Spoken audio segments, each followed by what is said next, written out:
universe, some say, is infinite, but our portion of it at least has boundaries. 400 miles out in space, the ionosphere encircles our world. Closer home, the stratosphere encloses us from 8 to 40 miles away. But for most of us, the atmosphere of daily life, of ordinary work and play, has a much narrower perimeter.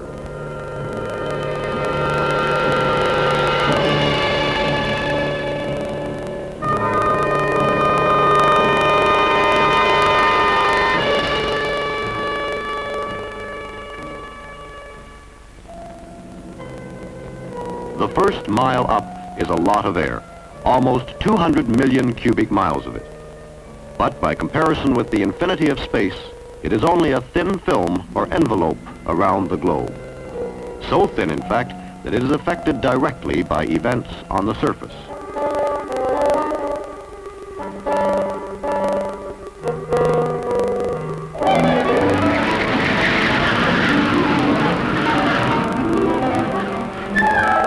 Earthquakes and fires, eruptions and storms often soil the lower atmosphere.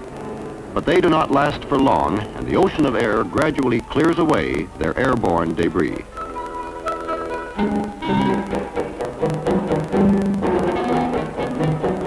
However, starting in the 18th century, an extraordinary series of changes called the Industrial Revolution multiplied the ability of the human race to live together in enormous numbers, to consume the products of their environment, to harness more and more power to their service, and to burn great quantities of fuels.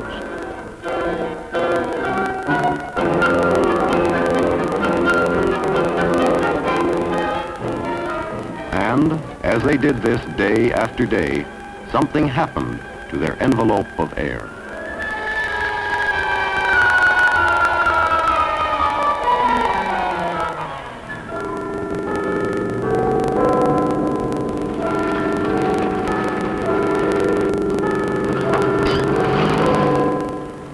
In recent years, the city of London, England, has suffered a number of lethal fogs, accompanied by high levels of smoke and sulfur dioxide.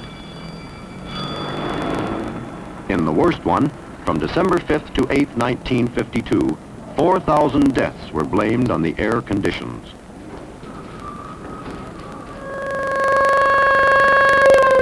In the United States, from October 26th to the 29th, 1948, a fog enveloped Donora, Pennsylvania. As a result of accumulating air contamination, 42.7% of the town population became ill and 20 died. These and other spectacular disasters shared a similarity of conditions: stagnant air for a period of 4 or 5 days, during which the airborne waste of a large city accumulated over it.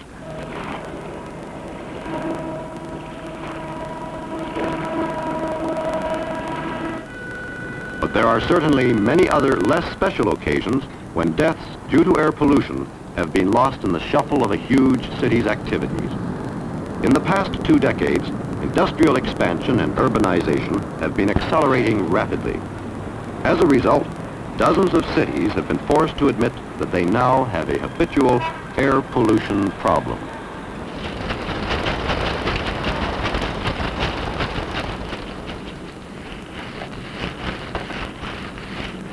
On some days, just windows and buildings may suffer.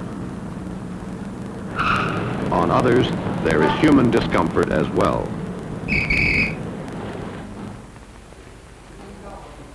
Also, it is becoming apparent that there is some connection between long-time exposure to polluted air and diseases such as pneumonia, bronchitis, and various forms of cancer.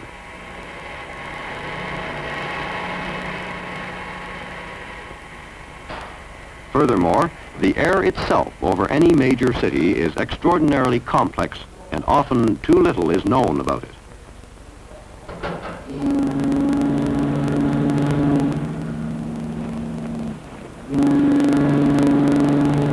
However, one recent case in North America involved an international boundary, the Detroit River, so that federal government scientists from both Canada and the U.S.A. were called in to make a detailed air pollution study. The heaviest water vessel traffic in the world, as many as 28,000 passages in a single navigation season, passes through the Detroit River. But the area is a great manufacturing region as well. Dr. Morris Katz, consultant on atmospheric pollution to the Department of National Health and Welfare in Ottawa, helped survey the Detroit-Windsor problem. He and his colleagues found an enormous variety of contaminants in the air and pollution serious enough to have caused major episodes in the past were it not for favorable geography and wind conditions. We found, for example, that there were over 20 metallic elements present. Some of them, of course, would be quite toxic in high enough concentration, such as, for example, silica and alumina and varying amounts of iron and manganese, lead, small amounts of beryllium, tin, and in fact all metals that were in any way processed in that area. Some portion of these eventually found their way into the atmosphere.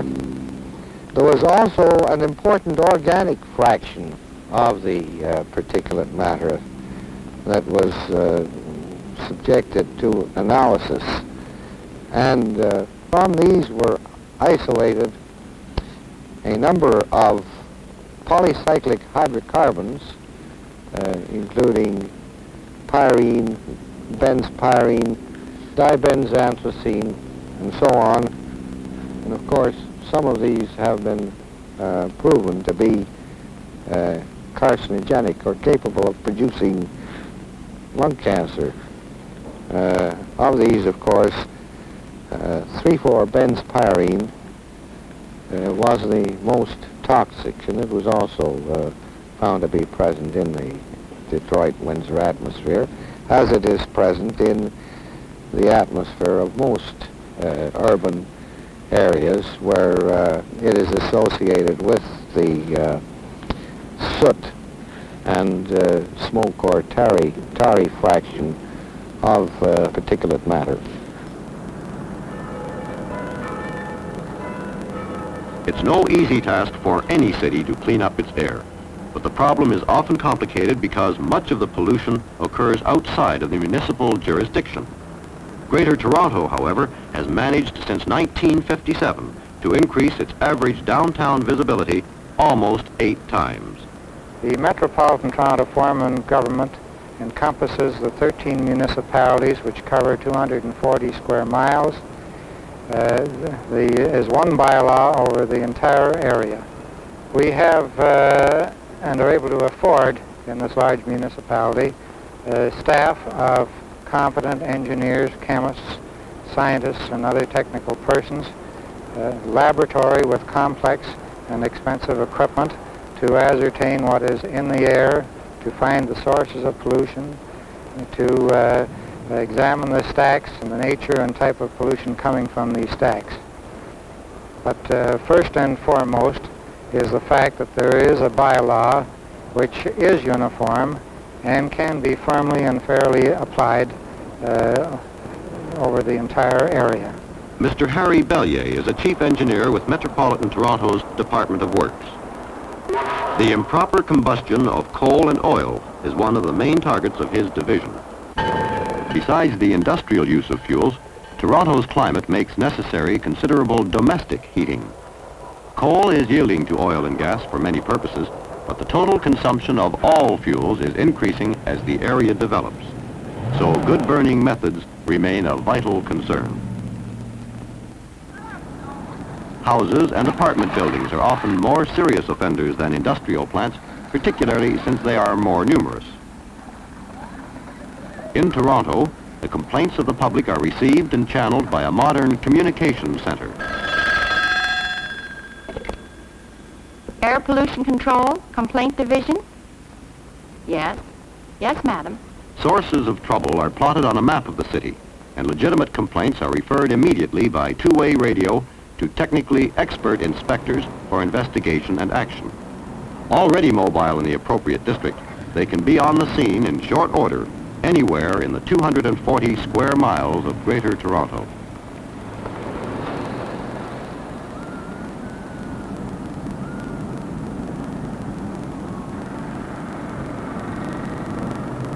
The density of smoke permitted and the length of time for which heavy emissions are allowed are both spelled out in the municipal bylaw. Exceeding these limits without a very special excuse is a sure way to get a ticket.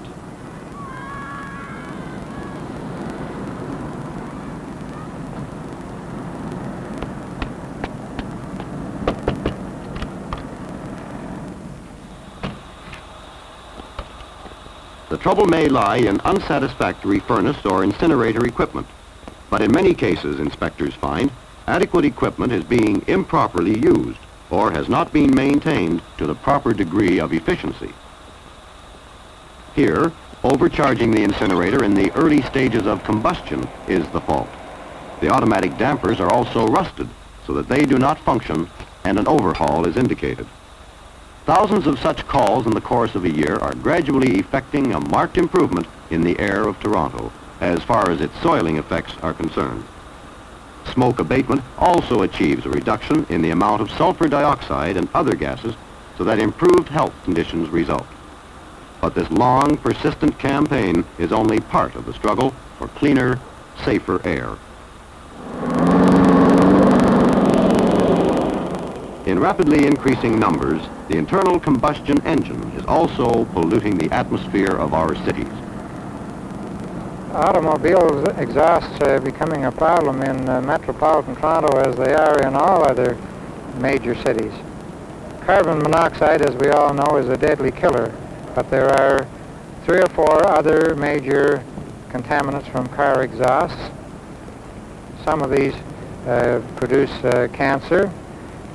Some are irritants of the eyes, nose, and throat, respiratory system. Some are smog forming. To overcome the problem of the automobile exhaust, there are several solutions open to a municipality. One is to produce better thoroughfares, more freeways so that cars are passed through quickly and not sitting idling with their engines running.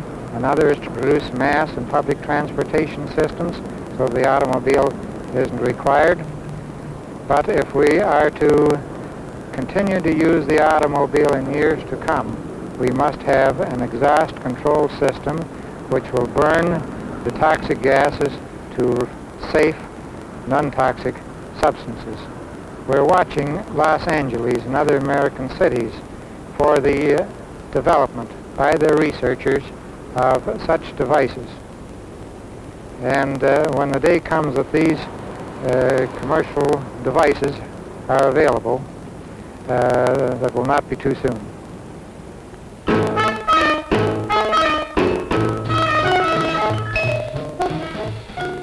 Los Angeles, California, can claim with some justification to be the entertainment capital of America.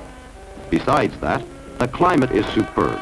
Little heating is ever necessary, and even downtown, dustfall is lower than in many a Canadian small town. Its beautiful natural setting makes it a leisure capital as well, famed alike for its great beaches and superb mountain scenery.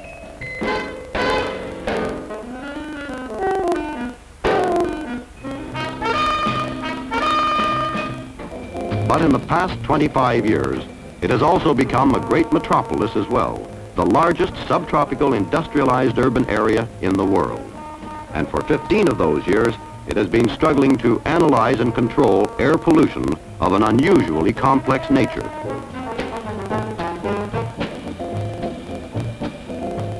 One of the first steps taken was the banning of backyard incinerators and the development of the new municipal garbage service. Then industrial plants were checked. Iron foundries, steel mills, chemical plants, and a host of other industries installed a variety of devices to control their stack output.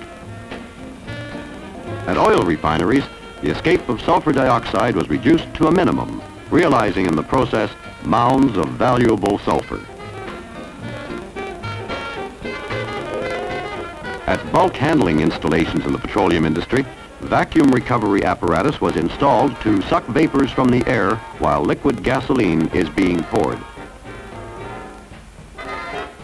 All these pollution control measures trapped an estimated 4,000 tons a day of contaminants before they could hit the outside air.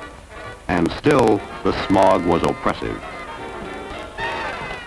Something in the air irritated the eyes, nose, and throat. Frequent damage occurred to certain textiles, and the rubber in tires suffered cracking. Now it is realized that a major cause of this smog is exhaust products from more than 3.5 million vehicles in the county. In the still air of the Los Angeles basin, these vapors react in complex ways in the presence of sunlight to produce irritating and destructive chemicals and reduce visibility drastically. After much effort and research by scientific institutes, universities, and governmental and industrial bodies, the nature of these substances is no longer such a mystery, and their control appears to be at hand.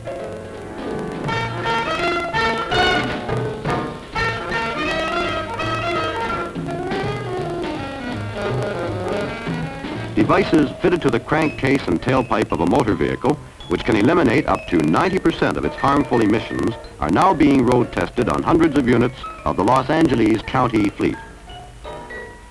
As they go about their daily duties, the patrol cars and mobile laboratories of the Air Pollution Control Authority and other test cars on the network of freeways are bringing closer the day when these devices will be compulsory in many urban areas and when the mountain scenery will once again be visible around the City of the Angels.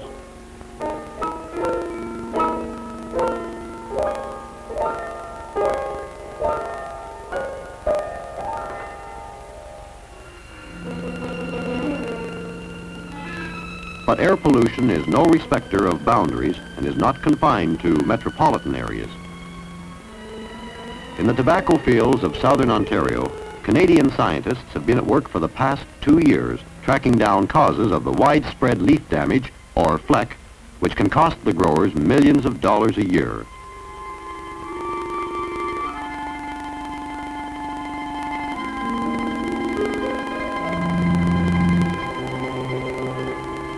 The climate immediately around the plants, the soil beneath them, and the processes going on inside them were all analyzed exhaustively by the team. Conventional causes of leaf damage, such as insects, fungi, and viruses, were gradually eliminated as the data mounted.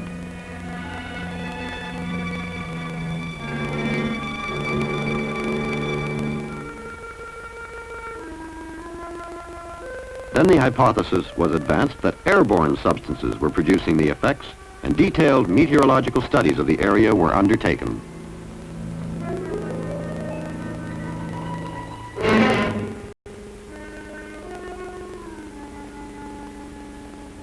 By now, more details are probably known about the climate surrounding Port Burwell, Ontario, and 5 miles out into Lake Erie beyond than are available about any area of similar size in Canada. And the results seem to bear out the theory. Ozone, produced in a photochemical reaction in the air from pollution originating in cities 70 miles or more away, is damaging the tobacco leaves of Elgin County. By detailed weather forecasts, flecking conditions can now be predicted to some extent and mature leaves picked in time. But undoubtedly, long-term solutions to the problem will have to be developed. Ontario has just established a permanent air monitoring network. Mr. W.B. Drowley of the Provincial Health Department describes one of the stations in downtown Toronto. It's basically a electric vacuum cleaner motor drawing air through a fiberglass filter paper. Normally operates for 24 hours at a time. Now, this one has been on. Here, hold this please, Dave. For 24 hours. And we'll just take the top off. And if you'd like to give me that one, I can show you the contrast. Clean one is against one that's been on here for 24 hours. This is normally what the people in this area of the city breathe. Now this, of course, Dave, ties in with our sampling network, which we have across the province, some 22 stations, and it's been set out primarily as a monitoring network to determine radioactivity and air pollution levels across the province, to give us a basis on which we can help municipalities formulate their bylaws and any particular problems which would become in one specific area. Well, all the stations are like this one then, are they? All the stations are the same as this.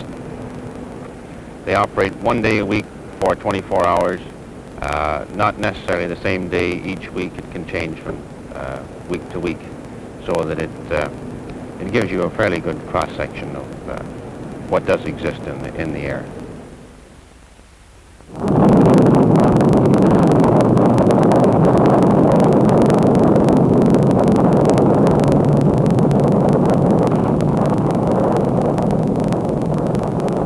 A fairly good cross-section of what does exist in the air must today include some measurement of radiation from the fallout of nuclear explosions. The amount of this unnatural radiation and its probable effects on human life are complex and controversial subjects, but certain basic facts seem to be established. Dr. Linus Pauling, Nobel Prize winner in chemistry, discusses these with Dr. Fred Nelman. The fact is that geneticists all over the world have been essentially unanimous in saying that even small amounts of radiation cause genetic damage, and there hasn't been any difference of opinion about that. On the other hand, as you have said, the question of the production of cancer has not been clarified until recently. A year ago, Dr. Stewart, Webb, and Hewitt in England published their careful analysis of death by children in England and Wales by cancer. All cases of childhood cancer in England and Wales. They investigated the families, studied the families of these children, and they carefully selected control population of children who had not died of cancer. They tried to find what was the difference in environmental factors or genetic factors or other factors between these two populations. In general, they couldn't find any statistically significant factor. There was only one, and it was a factor with very high statistical significance. It was this: whether or not the mother of the child had had an X-ray photograph taken of the pelvic region before the child was born. Very many of the children who died of cancer had been subjected to this insult by X-radiation. In fact, the results that they obtained show that, and there's no doubt, really no doubt about this, the statistical validity is very great. The results show that the exposure of the fetus to an estimated 2 Röntgen of radiation, X-radiation, while this X-ray photograph is being taken, doubles the chance that the child will die of cancer before he is past the 10th year of his life. Now, 2 Röntgens is a very small amount of radiation. It is of the order of magnitude of fallout radiation, the strontium-90 irradiation of the bones and bone marrow that causes leukemia and bone cancer. We now have to say that we know the answer to the threshold question. It is that there is no threshold larger than this very small amount, 2 Röntgens. This interview with Dr. Pauling was recorded before the recent resumption of atmospheric nuclear testing, so that the effects of which he now speaks would presumably be even greater today than at the time he recorded these remarks. We have now to say that the estimates that have been made of the number of cases of leukemia and bone cancer, my estimate was that the bone tests carried out so far have caused or will cause 150,000 people in the world to die of leukemia and bone cancer, and some hundreds of thousands of others to die of some form of cancer. These estimates now have to be accepted.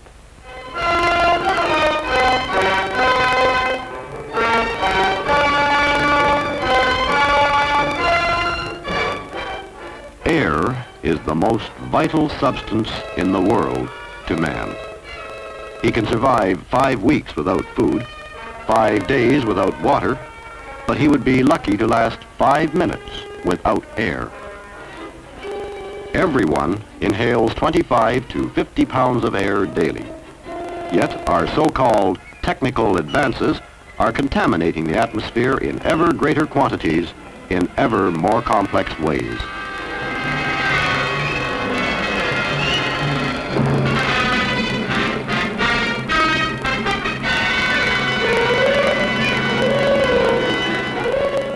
Today, men could lethally pollute all the air of their world in a short space of time from one type of source alone.